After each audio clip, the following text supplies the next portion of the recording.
प्रिय भक्तों, आज हम आपको माँ बगलामुखी का एक ऐसा शक्तिशाली मंत्र सुनाने जा रहे हैं जिसका अगर आपने नित्य नियम रूप से 108 बार जाप कर लिया या सुन लिया तो आपकी सभी मनोकामनाएं पूर्ण होंगी। आप रोगों से मुक्त हो जाएंगे।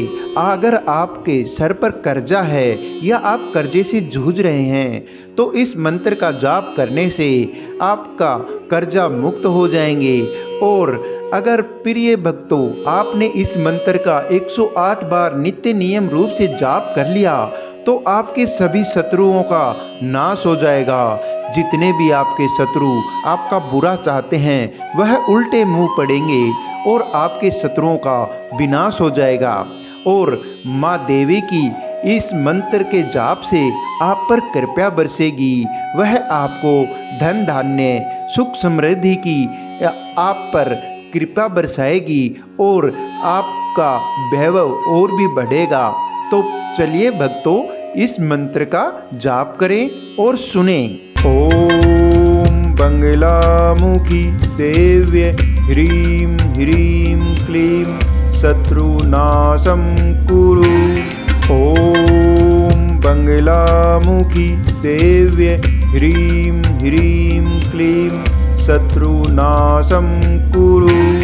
ओम बगलामुखी देव्ये ह्रीं ह्रीं क्लीं शत्रुनाशं कुरु।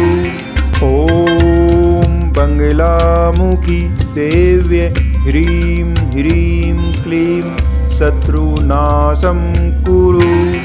ओम बगलामुखी देव्ये ह्रीं ह्रीं क्लीं शत्रुनाशं कुरु। ओम बगलामुखी देव्ये ह्रीं ह्रीं क्लीं शत्रुनाशं कुरु। ओम बगलामुखी देव्ये ह्रीं ह्रीं क्लीं शत्रुनाशं कुरु। ओम बगलामुखी देव्ये ह्रीं ह्रीं क्लीं शत्रुनाशं कुरु। ओम बगलामुखी देव्ये ह्रीं ह्रीं क्लीं शत्रुनाशं कुरु।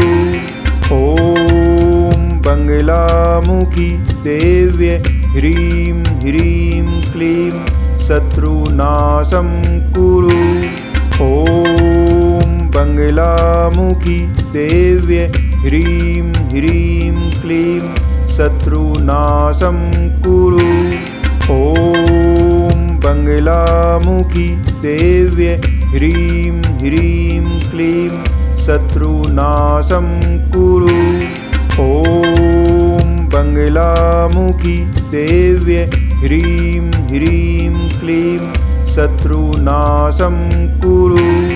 ओम बगलामुखी देव्ये ह्रीं ह्रीं क्लीं शत्रुनाशं कुरु।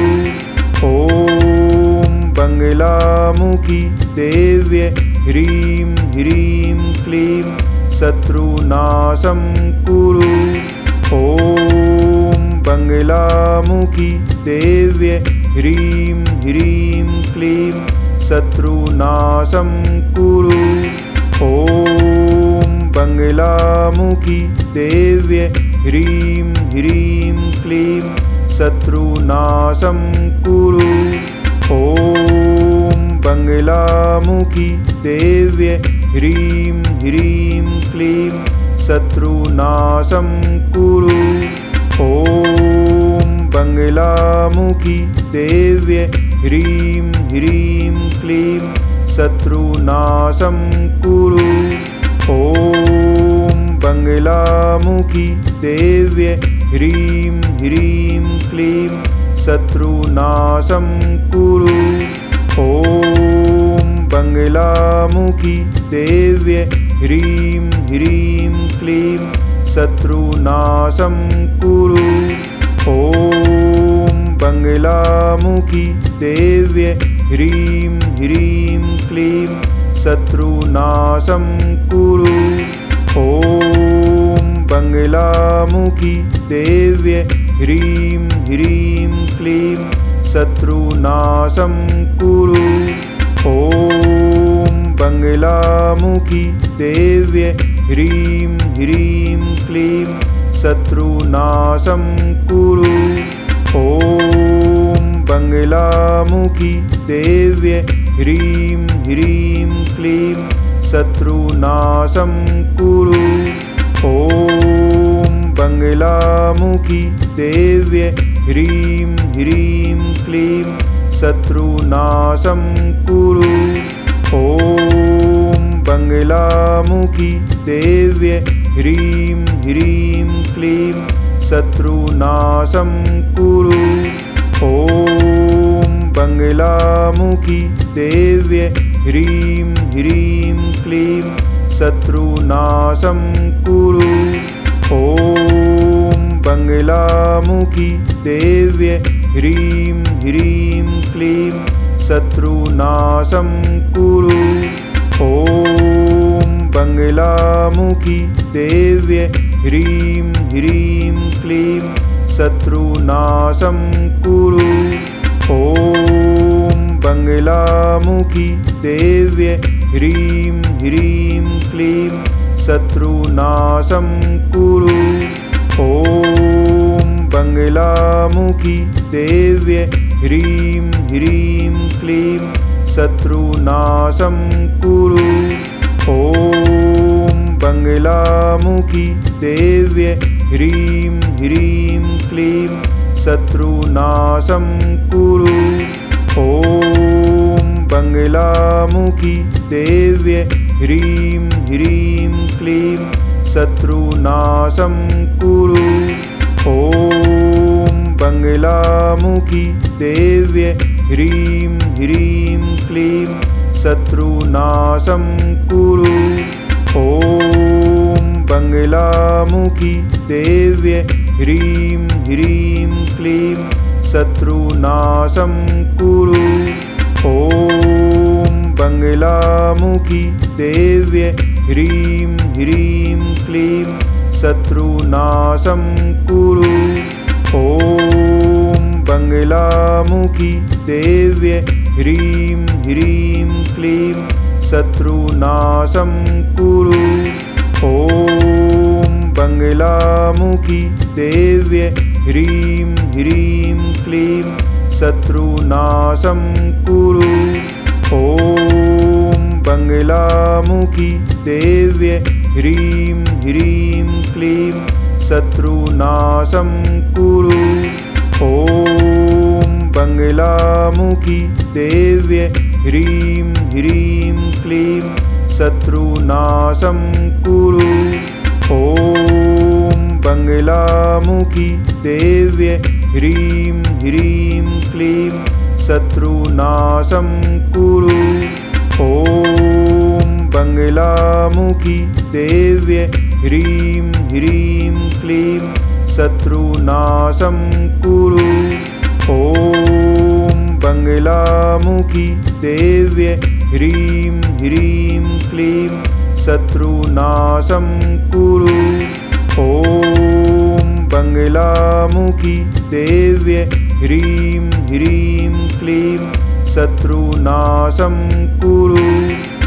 ॐ बंगलामुखी देव्य ह्रीं ह्रीं क्लीं शत्रुनाशं कुरु।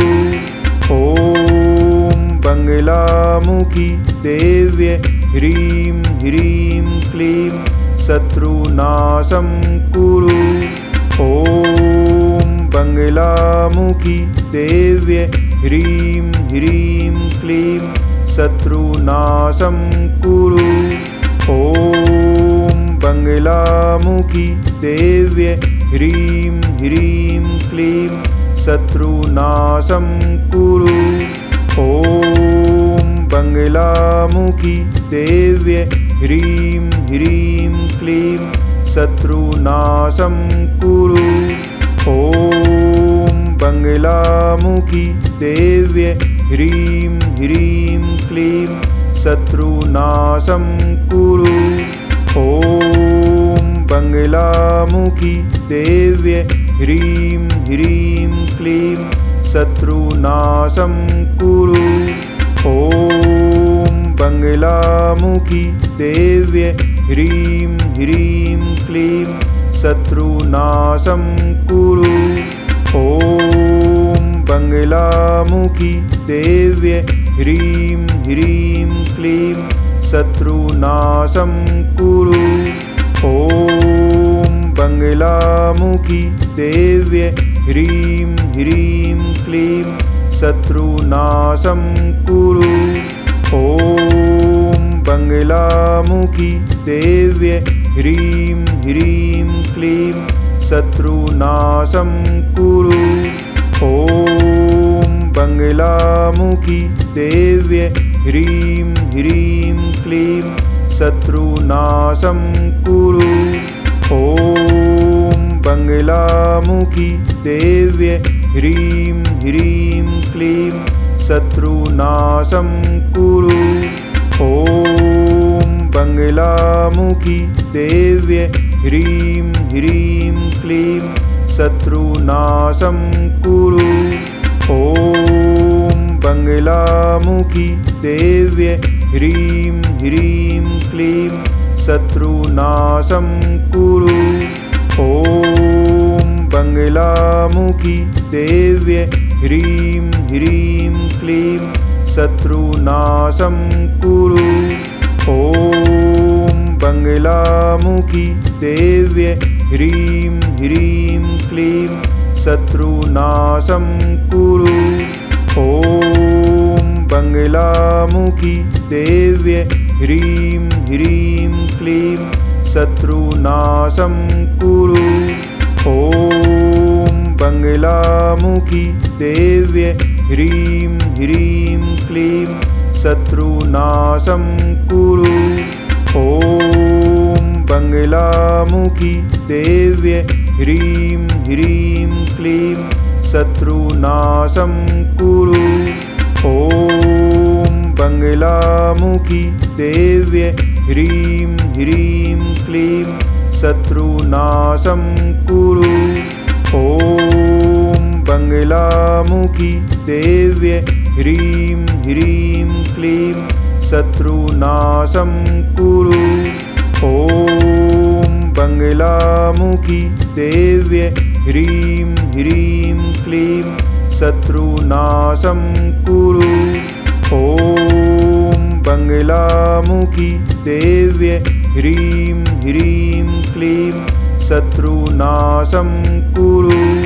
ॐ बंगलामुखी देव्ये ह्रीं ह्रीं क्लीं शत्रुनाशं कुरु। ॐ बंगलामुखी देव्ये ह्रीं ह्रीं क्लीं शत्रुनाशं कुरु।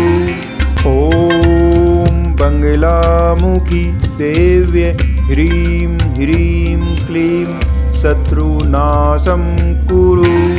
ॐ बंगलामुखी देव्ये ह्रीं ह्रीं क्लीं शत्रुनाशं कुरु। ॐ बंगलामुखी देव्ये ह्रीं ह्रीं क्लीं शत्रुनाशं कुरु। ॐ बंगलामुखी देव्ये ह्रीं ह्रीं क्लीं शत्रुनाशं कुरु। ॐ बंगलामुखी देव्ये ह्रीं ह्रीं क्लीं शत्रुनाशं कुरु। ॐ बंगलामुखी देव्ये ह्रीं ह्रीं क्लीं शत्रुनाशं कुरु। ॐ बंगलामुखी देव्ये ह्रीं ह्रीं क्लीं शत्रुनाशं कुरु। ॐ बंगलामुखी देव्ये ह्रीं ह्रीं क्लीं शत्रुनाशं कुरु। ॐ बंगलामुखी देव्ये ह्रीं ह्रीं क्लीं शत्रुनाशं कुरु। ॐ बंगलामुखी देव्ये ह्रीं ह्रीं क्लीं शत्रुनाशं कुरु। ॐ बंगलामुखी देव्ये ह्रीं ह्रीं क्लीं शत्रुनाशं कुरु। ॐ बंगलामुखी देव्ये ह्रीं ह्रीं क्लीं शत्रुनाशं कुरु। ॐ बंगलामुखी देव्ये ह्रीं ह्रीं क्लीं शत्रुनाशं कुरु। ॐ बंगलामुखी देव्ये ह्रीं ह्रीं क्लीं शत्रुनाशं कुरु। ॐ बंगलामुखी देव्ये ह्रीं ह्रीं क्लीं शत्रुनाशं कुरु। ॐ बंगलामुखी देव्ये ह्रीं ह्रीं क्लीं शत्रुनाशं कुरु। ॐ बंगलामुखी देव्ये ह्रीं ह्रीं क्लीं शत्रुनाशं कुरु। ॐ बंगलामुखी देव्ये ह्रीं ह्रीं क्लीं शत्रुनाशं कुरु। ॐ बंगलामुखी देव्ये ह्रीं ह्रीं क्लीं शत्रुनाशं कुरु। ॐ बंगलामुखी देव्ये ह्रीं ह्रीं क्लीं शत्रुनाशं कुरु। ॐ बंगलामुखी देव्ये ह्रीं ह्रीं क्लीं शत्रुनाशं कुरु। ॐ बंगलामुखी देव्ये ह्रीं ह्रीं क्लीं शत्रुनाशं कुरु।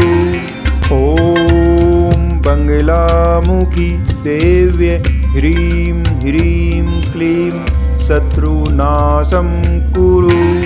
ॐ बंगलामुखी देव्ये ह्रीं ह्रीं क्लीं शत्रुनाशं कुरु। ॐ बंगलामुखी देव्ये ह्रीं ह्रीं क्लीं शत्रुनाशं कुरु। ॐ बंगलामुखी देव्ये ह्रीं ह्रीं क्लीं शत्रुनाशं कुरु। ॐ बंगलामुखी देव्ये ह्रीं ह्रीं क्लीं शत्रुनाशं कुरु। ॐ बंगलामुखी देव्ये ह्रीं ह्रीं क्लीं शत्रुनाशं कुरु। ॐ बंगलामुखी देव्ये ह्रीं ह्रीं क्लीं शत्रुनाशं कुरु। ॐ बंगलामुखी देव्ये ह्रीं ह्रीं क्लीं शत्रुनाशं कुरु। ॐ बंगलामुखी देव्ये ह्रीं ह्रीं क्लीं शत्रुनाशं कुरु। ॐ बंगलामुखी देव्ये ह्रीं ह्रीं क्लीं शत्रुनाशं कुरु। ॐ बंगलामुखी देव्ये ह्रीं ह्रीं क्लीं शत्रुनाशं कुरु।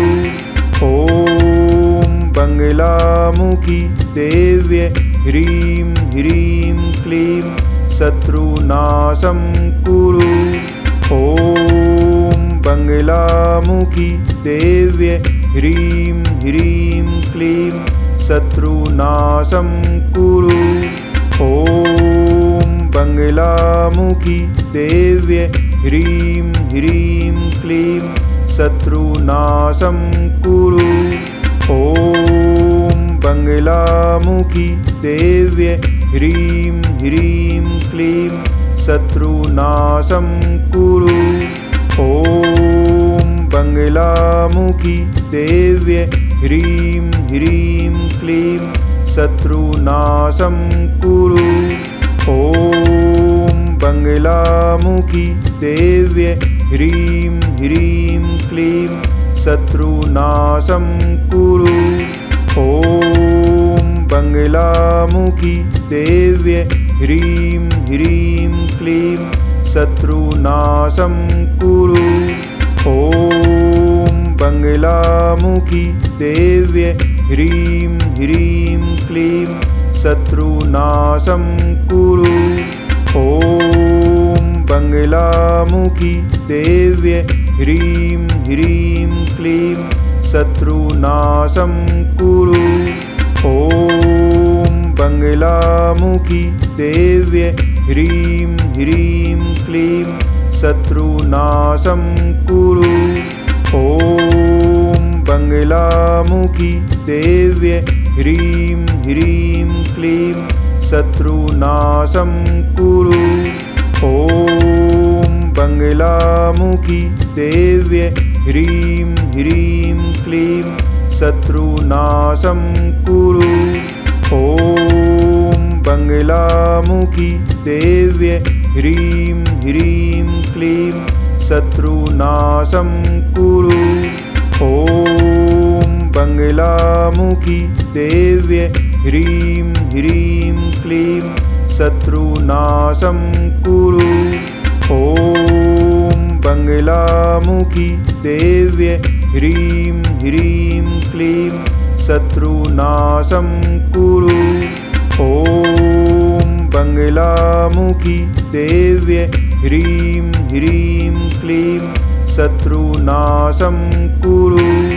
ॐ बंगलामुखी देव्ये ह्रीं ह्रीं क्लीं शत्रुनाशं कुरु। ॐ बंगलामुखी देव्ये ह्रीं ह्रीं क्लीं शत्रुनाशं कुरु। ॐ बंगलामुखी देव्ये ह्रीं ह्रीं क्लीं शत्रुनाशं कुरु। ॐ बंगलामुखी देव्ये ह्रीं ह्रीं क्लीं शत्रुनाशं कुरु। ॐ बंगलामुखी देव्ये ह्रीं ह्रीं क्लीं शत्रुनाशं कुरु। ॐ बंगलामुखी देव्ये ह्रीं ह्रीं क्लीं शत्रुनाशं कुरु। ॐ बंगलामुखी देव्ये ह्रीं ह्रीं क्लीं शत्रुनाशं कुरु। ॐ बंगलामुखी देव्ये ह्रीं ह्रीं क्लीं शत्रुनाशं कुरु।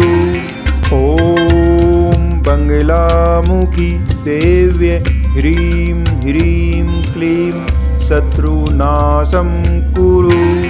ॐ बंगलामुखी देव्ये ह्रीं ह्रीं क्लीं शत्रुनाशं कुरु। ॐ बंगलामुखी देव्ये ह्रीं ह्रीं क्लीं शत्रुनाशं कुरु। ॐ बंगलामुखी देव्ये ह्रीं ह्रीं क्लीं शत्रुनाशं कुरु। ॐ बंगलामुखी देव्ये ह्रीं ह्रीं क्लीं शत्रुनाशं कुरु। ॐ बंगलामुखी देव्ये ह्रीं ह्रीं क्लीं शत्रुनाशं कुरु। ॐ बंगलामुखी देव्ये ह्रीं ह्रीं क्लीं शत्रुनाशं कुरु। ॐ बंगलामुखी देव्ये ह्रीं ह्रीं क्लीं शत्रुनाशं कुरु। ॐ बंगलामुखी देव्ये ह्रीं ह्रीं क्लीं शत्रुनाशं कुरु। ॐ बंगलामुखी देव्ये ह्रीं ह्रीं क्लीं शत्रुनाशं कुरु। ॐ बंगलामुखी देव्ये ह्रीं ह्रीं क्लीं शत्रुनाशं कुरु। ॐ बंगलामुखी देव्ये ह्रीं ह्रीं क्लीं शत्रुनाशं कुरु। ॐ बंगलामुखी देव्ये ह्रीं ह्रीं क्लीं शत्रुनाशं कुरु। ॐ बंगलामुखी देव्ये ह्रीं ह्रीं क्लीं शत्रुनाशं कुरु।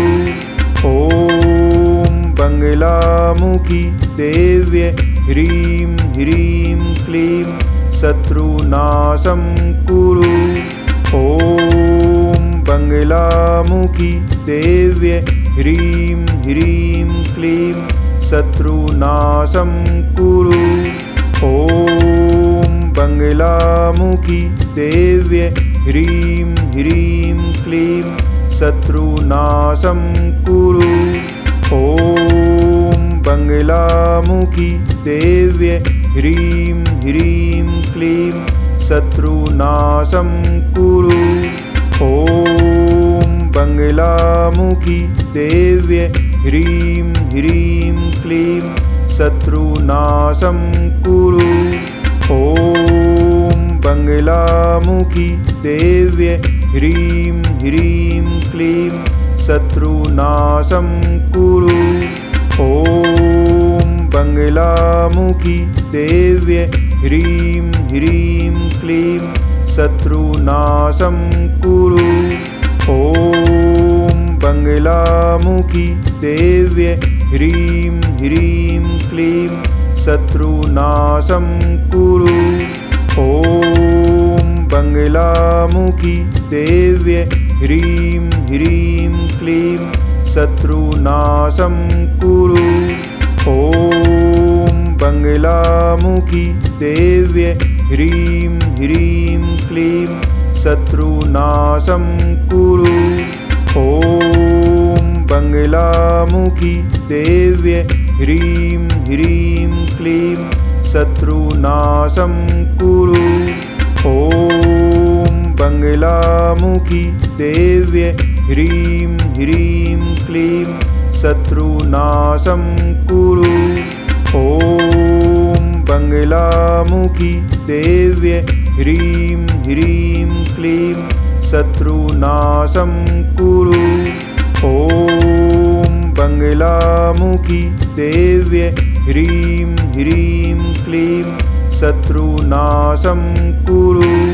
ॐ बंगलामुखी देव्ये ह्रीं ह्रीं क्लीं शत्रुनाशं कुरु। ॐ बंगलामुखी देव्ये ह्रीं ह्रीं क्लीं शत्रुनाशं कुरु। ॐ बंगलामुखी देव्ये ह्रीं ह्रीं क्लीं शत्रुनाशं कुरु। ॐ बंगलामुखी देव्ये ह्रीं ह्रीं क्लीं शत्रुनाशं कुरु।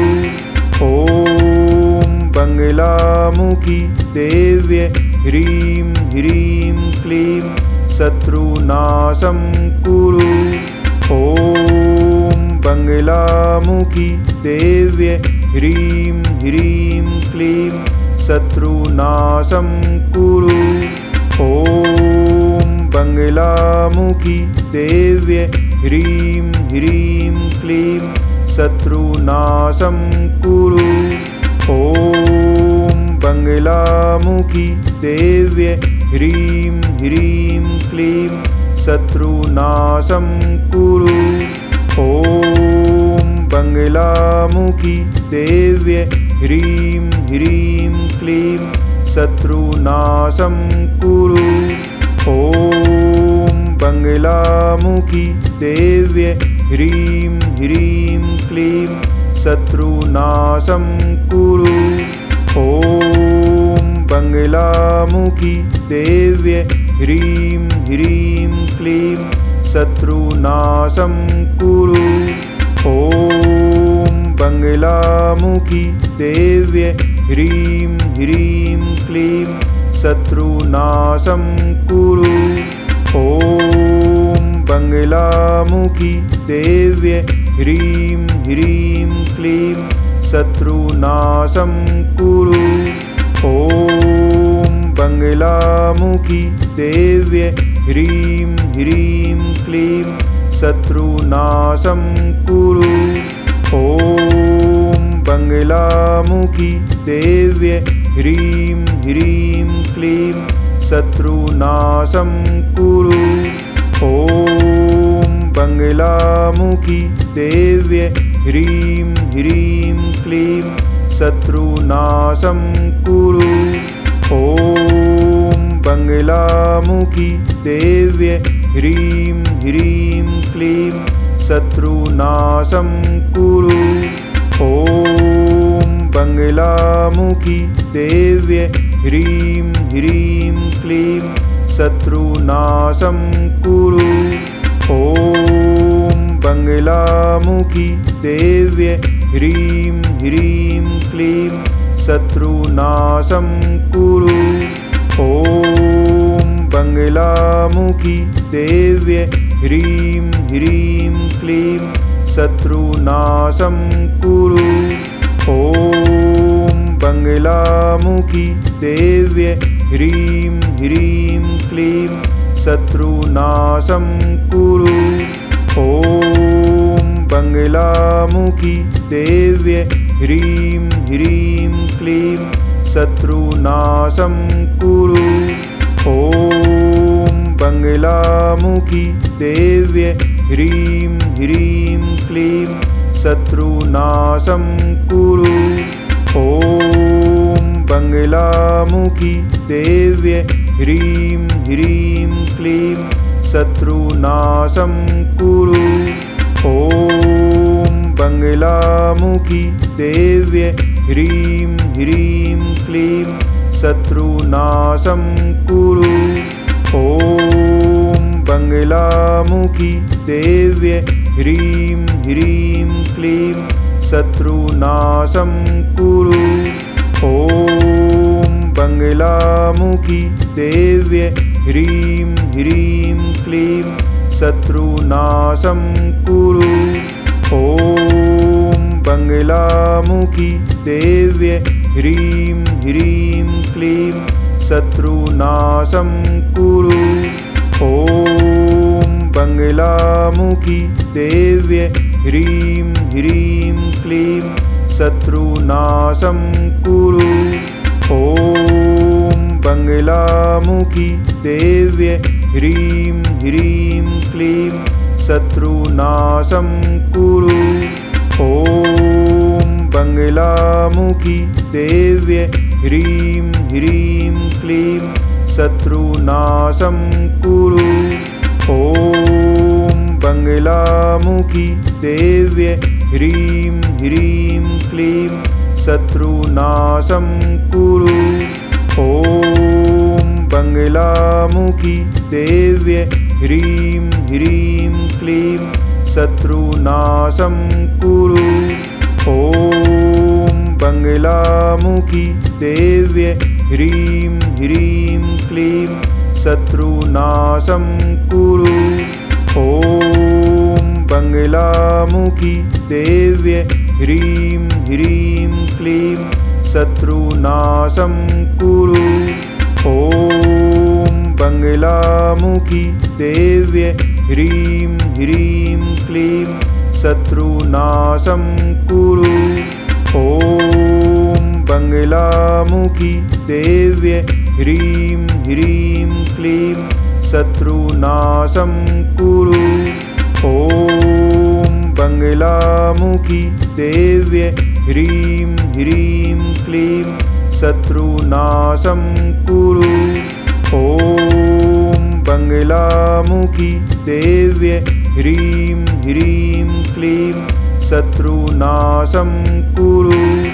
ॐ बंगलामुखी देव्ये ह्रीं ह्रीं क्लीं शत्रुनाशं कुरु। ॐ बंगलामुखी देव्ये ह्रीं ह्रीं क्लीं शत्रुनाशं कुरु। ॐ बंगलामुखी देव्ये ह्रीं ह्रीं क्लीं शत्रुनाशं कुरु। ॐ बंगलामुखी देव्ये ह्रीं ह्रीं क्लीं शत्रुनाशं कुरु। ॐ बंगलामुखी देव्ये ह्रीं ह्रीं क्लीं शत्रुनाशं कुरु। ॐ बंगलामुखी देव्ये ह्रीं ह्रीं क्लीं शत्रुनाशं कुरु। ॐ बंगलामुखी देव्ये ह्रीं ह्रीं क्लीं शत्रुनाशं कुरु। ॐ बंगलामुखी देव्ये ह्रीं ह्रीं क्लीं शत्रुनाशं कुरु। ॐ बंगलामुखी देव्ये ह्रीं ह्रीं क्लीं शत्रुनाशं कुरु। ॐ बंगलामुखी देव्ये ह्रीं ह्रीं क्लीं शत्रुनाशं कुरु। ॐ बंगलामुखी देव्ये ह्रीं ह्रीं क्लीं शत्रुनाशं कुरु। ॐ बंगलामुखी देव्ये ह्रीं ह्रीं क्लीं शत्रुनाशं कुरु। ॐ बंगलामुखी देव्ये ह्रीं ह्रीं क्लीं शत्रुनाशं कुरु। ॐ बंगलामुखी देव्ये ह्रीं ह्रीं क्लीं शत्रुनाशं कुरु। ॐ बंगलामुखी देव्ये ह्रीं ह्रीं क्लीं शत्रुनाशं कुरु। ॐ बंगलामुखी देव्ये ह्रीं ह्रीं क्लीं शत्रुनाशं कुरु। ॐ बंगलामुखी देव्ये ह्रीं ह्रीं क्लीं शत्रुनाशं कुरु। ॐ बंगलामुखी देव्ये ह्रीं ह्रीं क्लीं शत्रुनाशं कुरु। ॐ बंगलामुखी देव्ये ह्रीं ह्रीं क्लीं शत्रुनाशं कुरु। ॐ बंगलामुखी देव्ये ह्रीं ह्रीं क्लीं शत्रुनाशं कुरु। ॐ बंगलामुखी देव्ये ह्रीं ह्रीं क्लीं शत्रुनाशं कुरु। ॐ बंगलामुखी देव्ये ह्रीं ह्रीं क्लीं शत्रुनाशं कुरु। ॐ बंगलामुखी देव्ये ह्रीं ह्रीं क्लीं शत्रुनाशं कुरु। ॐ बंगलामुखी देव्ये ह्रीं ह्रीं क्लीं शत्रुनाशं कुरु। ॐ बंगलामुखी देव्ये ह्रीं ह्रीं क्लीं शत्रुनाशं कुरु। ॐ बंगलामुखी देव्ये ह्रीं ह्रीं क्लीं शत्रुनाशं कुरु। ॐ बंगलामुखी देव्ये ह्रीं ह्रीं क्लीं शत्रुनाशं कुरु। ॐ बंगलामुखी देव्ये ह्रीं ह्रीं क्लीं शत्रुनाशं कुरु। ॐ बंगलामुखी देव्ये ह्रीं ह्रीं क्लीं शत्रुनाशं कुरु। ॐ बंगलामुखी देव्ये ह्रीं ह्रीं क्लीं शत्रुनाशं कुरु। ॐ बंगलामुखी देव्य ह्रीं ह्रीं क्लीं शत्रुनाशं कुरु। ॐ बगलामुखी देव्य ह्रीं ह्रीं क्लीं शत्रुनाशं कुरु। ॐ बगलामुखी देव्य ह्रीं ह्रीं क्लीं शत्रुनाशं कुरु। ॐ बगलामुखी देव्य ह्रीं ह्रीं क्लीं शत्रुनाशं कुरु। ॐ बगलामुखी देव्य ह्रीं ह्रीं क्लीं शत्रुनाशं कुरु। ॐ बगलामुखी देव्य ह्रीं ह्रीं क्लीं शत्रुनाशं कुरु। ॐ बगलामुखी देव्य ह्रीं ह्रीं क्लीं शत्रुनाशं कुरु। ॐ बगलामुखी देव्य ह्रीं ह्रीं क्लीं शत्रुनाशं कुरु। ॐ बगलामुखी देव्य ह्रीं ह्रीं क्लीं शत्रुनाशं कुरु। ॐ बगलामुखी देव्य ह्रीं ह्रीं क्लीं शत्रुनाशं कुरु। ॐ बगलामुखी देव्य ह्रीं ह्रीं क्लीं शत्रुनाशं कुरु। ॐ बगलामुखी देव्य ह्रीं ह्रीं क्लीं शत्रुनाशं कुरु। ॐ बगलामुखी देव्य ह्रीं ह्रीं क्लीं शत्रुनाशं कुरु। ॐ बगलामुखी देव्य ह्रीं ह्रीं क्लीं शत्रुनाशं कुरु। ॐ बगलामुखी देव्य ह्रीं ह्रीं क्लीं शत्रुनाशं कुरु। ॐ बगलामुखी देव्य ह्रीं ह्रीं क्लीं शत्रुनाशं कुरु। ॐ बगलामुखी देव्य ह्रीं ह्रीं क्लीं शत्रुनाशं कुरु। ॐ बगलामुखी देव्य ह्रीं ह्रीं क्लीं शत्रुनाशं कुरु। ॐ बगलामुखी देव्य ह्रीं ह्रीं क्लीं शत्रुनाशं कुरु। ॐ बगलामुखी देव्य ह्रीं ह्रीं क्लीं शत्रुनाशं कुरु। ॐ बगलामुखी देव्य ह्रीं ह्रीं क्लीं शत्रुनाशं कुरु। ॐ बगलामुखी देव्य ह्रीं ह्रीं क्लीं शत्रुनाशं कुरु। ॐ बगलामुखी देव्य ह्रीं ह्रीं क्लीं शत्रुनाशं कुरु। ॐ बगलामुखी देव्य ह्रीं ह्रीं क्लीं शत्रुनाशं कुरु। ॐ बगलामुखी देव्य ह्रीं ह्रीं क्लीं शत्रुनाशं कुरु।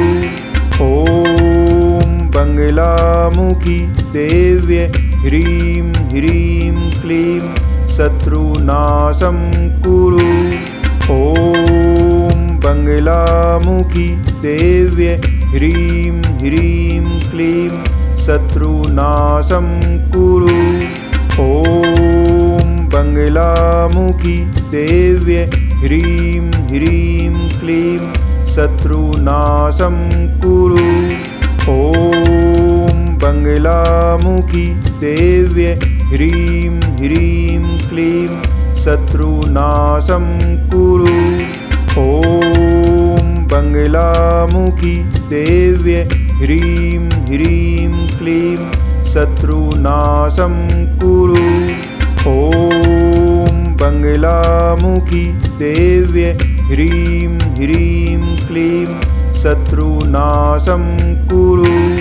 ॐ बगलामुखी देव्यै ह्रीं ह्रीं क्लीं शत्रुनाशं कुरु।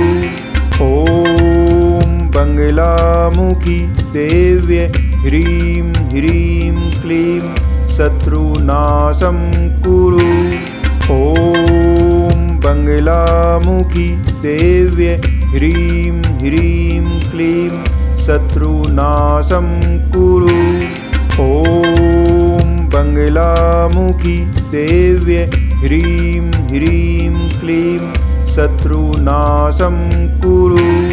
ॐ बगलामुखी देव्यै ह्रीं ह्रीं क्लीं शत्रुनाशं कुरु। ॐ बगलामुखी देव्यै ह्रीं ह्रीं क्लीं शत्रुनाशं कुरु। ॐ बगलामुखी देव्यै ह्रीं ह्रीं क्लीं शत्रुनाशं कुरु।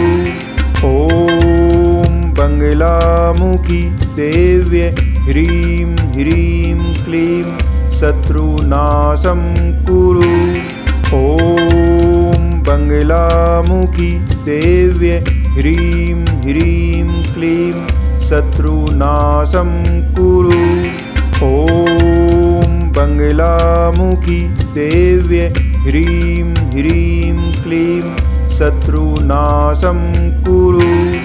ॐ बगलामुखी देव्यै ह्रीं ह्रीं क्लीं शत्रुनाशं कुरु। ॐ बगलामुखी देव्यै ह्रीं ह्रीं क्लीं शत्रुनाशं कुरु। ॐ बगलामुखी देव्यै ह्रीं ह्रीं क्लीं शत्रुनाशं कुरु। ॐ बगलामुखी देव्यै ह्रीं ह्रीं क्लीं शत्रुनाशं कुरु। ॐ बगलामुखी देव्यै ह्रीं ह्रीं क्लीं शत्रुनाशं कुरु। ॐ बगलामुखी देव्यै ह्रीं ह्रीं क्लीं शत्रुनाशं कुरु। ॐ बगलामुखी देव्यै ह्रीं ह्रीं क्लीं शत्रुनाशं कुरु। ॐ बगलामुखी देव्यै ह्रीं ह्रीं क्लीं शत्रुनाशं कुरु। ॐ बगलामुखी देव्यै ह्रीं ह्रीं क्लीं शत्रुनाशं कुरु।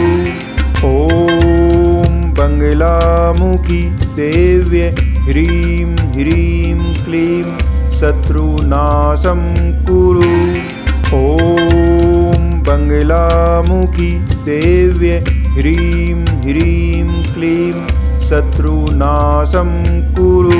ॐ बगलामुखी देव्यै ह्रीं ह्रीं क्लीं शत्रुनाशं कुरु। ॐ बगलामुखी देव्यै ह्रीं ह्रीं क्लीं शत्रुनाशं कुरु। ॐ बगलामुखी देव्यै ह्रीं ह्रीं क्लीं शत्रुनाशं कुरु। ॐ बगलामुखी देव्यै ह्रीं ह्रीं क्लीं शत्रुनाशं कुरु। ॐ बगलामुखी देव्यै ह्रीं ह्रीं क्लीं शत्रुनाशं कुरु। ॐ बगलामुखी देव्यै ह्रीं ह्रीं क्लीं शत्रुनाशं कुरु। ॐ बगलामुखी देव्यै ह्रीं ह्रीं क्लीं शत्रुनाशं कुरु। ॐ बगलामुखी देव्यै ह्रीं ह्रीं क्लीं शत्रुनाशं कुरु। ॐ बगलामुखी देव्यै ह्रीं ह्रीं क्लीं शत्रुनाशं कुरु।